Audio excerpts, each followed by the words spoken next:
ఏమోయ్ కాఫీ తీసుకో.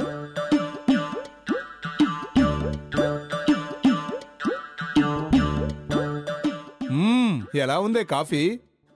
మీ మొహలా ఉంది. నేను అడిగింది కాఫీ రంగు గురించి కాదే, రుచి గురించి. నేను చెప్పింది కూడా మీ మొహం గురించి కాదు, రుచి గురించే. కొంచెం పంచదార వేసి రావచ్చు కదా. నా ముఖం మీద కాదు, కాఫీలో సప్పగా ఉంది. నీ మొహం లాగా ఏంటి? అదే నా మొహం లాగా అంటున్నానే. అలా అన్నారు, బాగుంది. వెళ్ళి కాఫీలో పంచదార వేసి తీసుకురండి. రే గోకుల్, ఏంట్రా?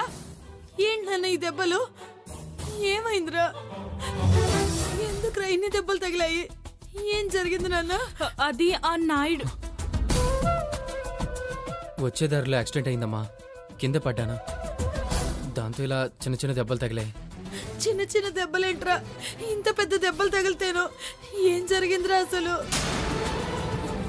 అవును, నీతో లత రాలేదా? నాతోనే వచ్చిందమ్మా. మరి తనకేం దెబ్బలు తగలేదు? చాలే ఊరుకోవే, ఏమిటా మాటలు?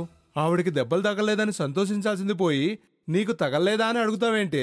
అది కాదండి, వెనకాలే ఉంది కదా అని. అమ్మా, కింద పడ్డానని చెప్పాను కదా, ఇంకా అనుమానం ఏంటి? అది కాదురా నాన్న, అసలు ఏం జరిగిందో చెప్. నాకు అసలు చిరాగ్గా ఉంది, నన్ను విసిగించకండి.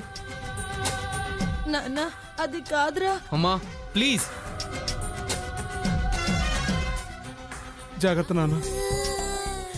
ఏంటండి, అబ్బాయికి అన్ని దెబ్బలు తగిలాయి.